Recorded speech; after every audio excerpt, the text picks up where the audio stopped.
இந்த 2 ரீசன்னால தான் சுண்டக்காய் செடியில் கத்திரிக்காய் ஒட்டு போட்டு வளர்த்தி அதுலேருந்து அறுவடை எடுத்துகிட்ருக்கேன் நான்.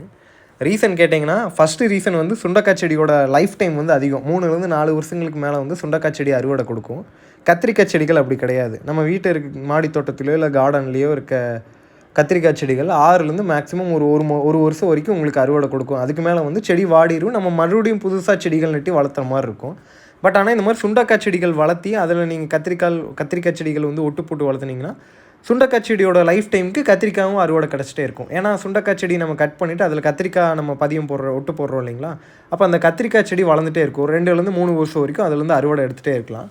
இன்னொன்று, அது சொல்கிறதுக்கு முன்னாடி நம்ம கமெண்ட் செக்ஷனில் ஒருத்தர் டவுட் ஒன்று கேட்டிருந்தார். நம்ம கத்திரிக்காய் செடிகளில் வந்து மாவு பூச்சி தொல்லை அதிகமாக இருக்குது, அதுக்கு நான் என்ன பண்ணுறது அப்படிங்கிற மாதிரி கேட்டிருந்தாங்க. இந்த மாதிரி சுண்டக்காய் செடியில் கத்திரிக்காய் ஒட்டு போட்டிங்கன்னா அந்த தொல்லைகள்லாம் வராது. யூஸ்வலாக சுண்டக்காய் செடியில் எந்த ஒரு நோய் தாக்குதலும் வராது, கத்திரிக்காய் செடிகளில் வரும். இப்படி சுண்டக்காய் செடிகளில் கத்திரிக்காய் செடிகள் ஒட்டு போட்டிங்கன்னா எந்த ஒரு டேமேஜும் வராது. இந்த மாதிரி பூச்சி தொல்லை, வேரலுகள் இந்த மாதிரி ப்ராப்ளம் எல்லாமே வராது. யூஸ்வலாக கத்திரிக்காய் செடியோட சுண்டக்காய் செடி ஹெல்த்தியான செடி. ஸோ அதனால தான் நம்ம ஒட்டு போடுறோம். இன்னொன்று, 2 ஒரே வகையை சேர்ந்தது. அதனால தான் சுண்டக்காய் செடியில் கத்திரிக்காய் வளருது. இதை நம்ம க்ரியேட் பண்ணுறதுக்கு பெருசாலாம் எதுவும் பண்ண தேவையில்லைங்க. நல்லா வளர்ந்த சுண்டக்காய் செடியை எடுத்துக்கிட்டு ஃபஸ்ட்டு அது பாட்டில் நீங்கள் வச்சு வளர்த்தணும். அப்போ தான் இது கரெக்டாக இருக்கும். தரையில் வச்சு பண்ணுறதாங்கன்னா ஒரு நிழல் பாங்கான இடத்துல நீங்கள் வச்சு பண்ணலாம்.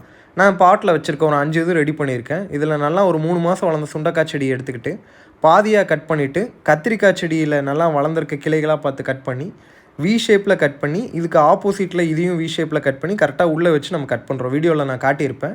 இதோட ஃபுல் வீடியோவும் நான் ரிலேட்டட் வீடியோவில் ஆட் பண்ணுறேன். நீங்கள் அதையும் பார்க்கலாம். இப்படி கட் பண்ணது மட்டும் இல்லாமல் கரெக்டாக வச்சு பாலித்தீன் கவர் வச்சு சுற்றிடணும். வெயில், ஹீட்டு, காற்று இந்த 3மே உள்ளே போகாத மாதிரி, தண்ணி இந்த 4மே உள்ளே போகாத மாதிரி இருக்கணும். இப்படி உள்ளே போகாமல் இருந்தால் மட்டும்தான் அது வாடாமல் இருக்கும், இல்லாட்டினா வாடிடும். 3வது முக்கியமான விஷயம், கவர் போட்டு நீங்கள் டெய்லியுமே தண்ணி ஸ்ப்ரே பண்ணணும்.